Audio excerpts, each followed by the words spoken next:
Today on Tricrow Studios, we do a comparison between the Gibson SG Tribute and the Gibson Les Paul Tribute.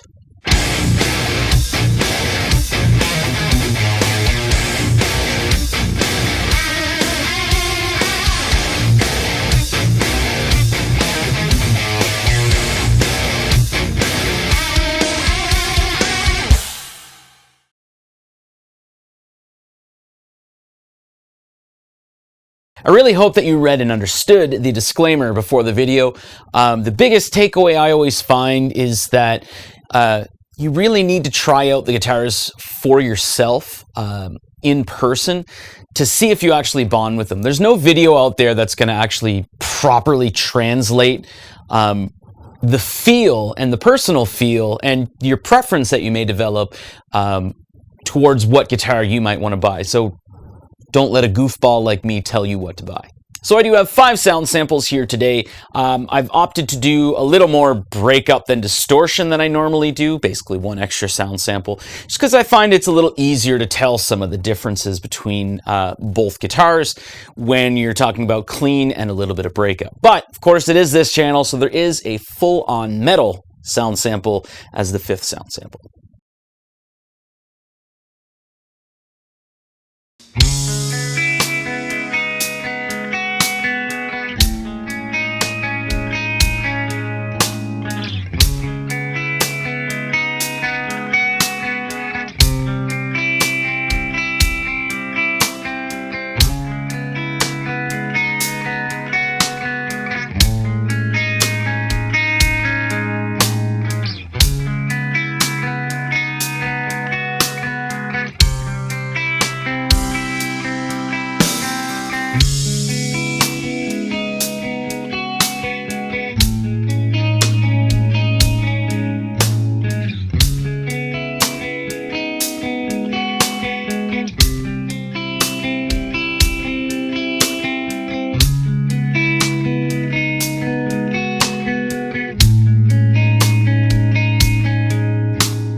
All right, so now that we've heard these sound samples, I do want to give a bit of quick specs, not full-on specs, but quick specs, and then a little bit of like detail from each guitar in what I feel at least. So first and foremost, both of these guitars have mahogany bodies. However, the Les Paul has a very small maple cap on it, and it is a carved maple cap. Both of the guitars have 490R and 490T pickups, and they both have just the like same inline saddled 2 pneumatic bridges. We have 2 volumes, 2 tones, and a 3-way toggle switch. The necks on both guitars are maple rather than mahogany. You can definitely see the maple on the back of the SG, where this version here, the Satin Iced Tea, has a less noticeable maple neck. And we also have the Gibson Vintage Deluxe Clouson style tuners. Of course, we both have rosewood fretboards on the necks. This has the trapezoid inlays, whereas this maintains the dot inlays. And that's really all down to preference. So now that we've gone over just some basic specs for each guitar, I do want to talk about the guitars themselves. So here we have the SG. This is actually a 2019, so they called this the SG Standard Tribute rather than just the SG Tribute, but it's the exact same model, exact same specs and everything. But when you're looking at an SG, it's definitely a lighter weight body, it's a slimmer body, and it kind of sits a little forward, a little more than a Les Paul would. As well, when you're looking at an SG, I find from the 12th fret to the 22nd fret, it feels a little plucky. So if you're digging in, it's going to feel a little more brittle, not in a bad way or anything like that, than on a Les Paul. I do also find, we all know about the different pickup placements where they are in relation to the bridge. So that combined with the maple neck and the carved slab mahogany body here, you do get a little more high end and a little less resonance than with the Les Paul Tribute. But it is a very, very comfortable guitar to play. And when you're getting into the like high gain stuff and you're really digging in, I find it's a little more pleasing to play. As far as access goes, you do have more access to the higher frets than on a Les Paul, thanks to the cutaway here and the cutaway here. So you can actually put quite a bit of your hand in there, and there's not really a lot of resistance when you're going up to the 22nd fret. We're all big boys here. I don't need to talk about neck dive. There's definitely a little bit of an imbalance in the guitar, so you're going to see a little bit of neck dive, but just don't wear a nylon strap. Now taking a look at the Les Paul, it is once again a very comfortable guitar to play. There's a carved maple top. However, on the back of it, it's very like there's a lot of straight lines and stuff like that, even though it's a curved body. And it does sit rather comfortably, and your hand seems to move a little more in towards the body rather than the SG. You do have good access to the upper frets, but not as much as on the SG. With this being a single cutaway guitar rather than a double cutaway, your thumb kind of gets a little bit of hindrance of movement, and you sometimes when you're going to the 22nd fret, you really have to angle your arm a slight bit to actually get to that higher fret. The Les Paul is slightly heavier than the SG, but that's just because of pure mass. This guitar here has the modern weight relief. So if you were to take a look, like a picture of it, there's a ton of cutaways or cutout holes in the body to relieve a lot of the weight. So you're not looking at least in this version of the current version of the Tributes, you're not looking at a non-weight relieved, what a lot of people call back-breaking Les Paul. Because of that, you do get a little more resonance from the body and a little less of that high end than you would on an SG. And as far as neck dive, there's not really a lot of it. It is a well-balanced guitar. You may find ever so slightly that there's a tiny bit of neck dive, but not nearly as much as an SG. And again, stop wearing nylon straps and you should be okay. All right, there you go. There is the comparison. as I kind of look around. Between the Gibson SG Tribute, even though this is the standard Tribute from 2019, and the Les Paul Tribute. If you are curious here, yes, I added pickup covers, and yes, I changed the knobs on both of the guitars. That's just personal preference to me. Thanks for watching.